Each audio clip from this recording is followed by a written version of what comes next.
La iglesia románica de Santa María Magdalena se encuentra ubicada en la localidad de Cofita, pedanía de Fonz, Huesca.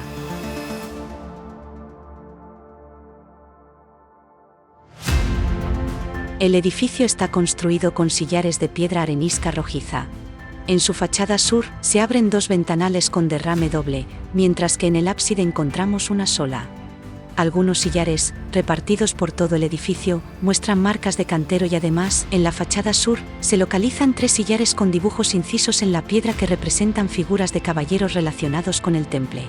En esta misma fachada, se encuentra también, grabado en la piedra y a cierta altura, un reloj de sol fechado en el año 1900. Esta iglesia fue construida y fundada por la Orden del Temple, durante su permanencia en la encomienda y castillo de Monzón. Presenta una cronología incierta que podemos situar entre finales del siglo XII, teniendo en cuenta las características que presenta en su exterior, y mediados del XIII por las de su interior, donde contemplamos una bóveda apuntada propia de construcciones de transición entre los estilos románico y gótico. El legado que nos ha quedado de esta época en Cofita es la iglesia dedicada a María Magdalena. Consta de una nave de planta rectangular, con bóveda de medio cañón ligeramente apuntado, ábside en la cabecera cubierto con bóveda de cuarto de esfera, y ventana abocinada en la cabecera tras el altar. Nos encontramos en el interior de la iglesia de Cofita, que perteneció al Temple, y estamos frente a unas pinturas del principios del siglo XIII. La iglesia se construye en finales del siglo XII, y termina sobre principios del XIII, más o menos ese es el periodo de construcción, y seguidamente ya se pintan las paredes de la iglesia. Son unas pinturas polícromas, muy expresivas, con mucho detalle, bidimensionales, o sea, te da una sensación de profundidad, y están centradas en la vida de la Virgen María. A la izquierda tenemos la entrada de la Virgen al templo, con la consagración de la Virgen, y ella es recibida por las vírgenes que estaban allí y los sumos sacerdotes, Zacarías y Abiatar. Seguido, la escena siguiente, tenemos las imágenes de la salida de la niña, de la Virgen, a los 12 años, cuando ya tienen edad de casarse y ya son edades pues, que tienen que salir del templo porque puede provocar habladurías, ¿no? Entonces, estas chicas pues, salen y ya su destino es casarse o estar con la familia, pero en el caso de la Virgen, ella ha sido consagrada a Dios de por vida, por su madre Santa Ana. Entonces buscan a un viudo, una persona que cuide de ella, pero no como una esposa, sino la cuide como a una persona a la que hay que proteger.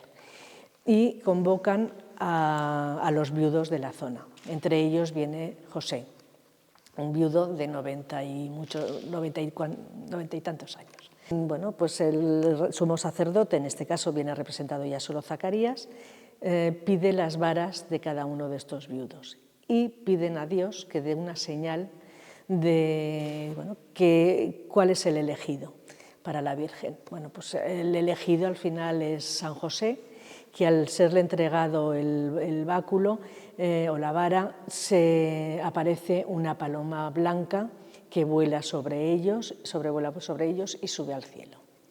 La siguiente escena, encima, también en la parte izquierda, está sin determinar porque hay muchas lagunas sin pintura, entonces es difícil. Vemos una especie de caballo o burro que va tirado de un hombre, pero es difícil decir qué imagen representa.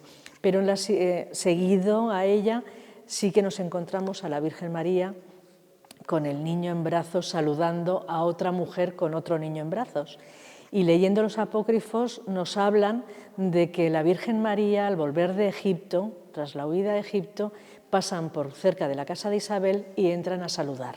Entonces vemos pues eso, a las dos mujeres con los niños que se dan las manos y a San José detrás de Santa Isabel.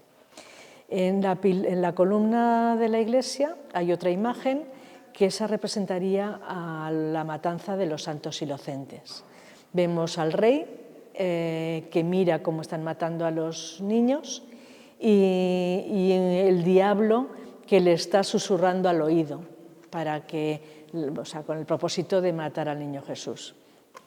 Y después, bueno, ya aparece también soldados que en este caso, en lugar de ser romanos, como correspondería al momento, pues aparecen vestidos de templarios, pero no son de época templaria, o sea, la matanza no corresponde a la época templaria. Y en el lateral de la columna, como curiosidad, tenemos un escrito donde nos da la fecha y nombre del pintor de estas escenas. Y debajo una imagen, parece una anunciación, pero no es la Virgen María, porque no tiene nimbo.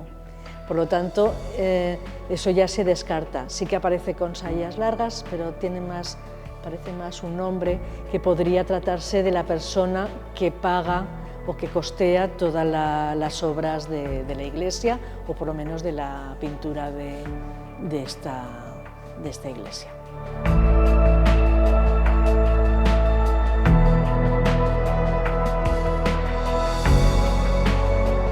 Pues lo primero que se hizo fue la extracción del recubrimiento blanco, que es un mortero de yeso vasto con un encalado, bueno, varias capas de encalado.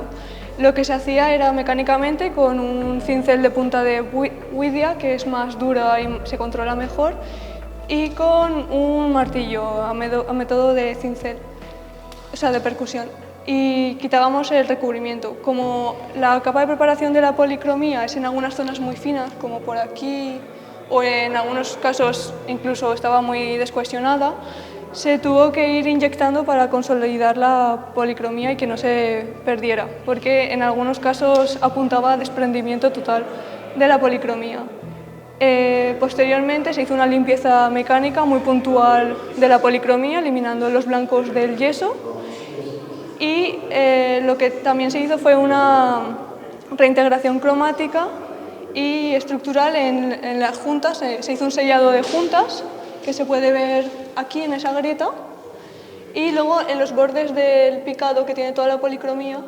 Ese picado fue para que agarrase mejor el mortero de yeso posterior, entonces se tuvo que cerrar todo el contorno para evitar que hubiese más desprendimientos.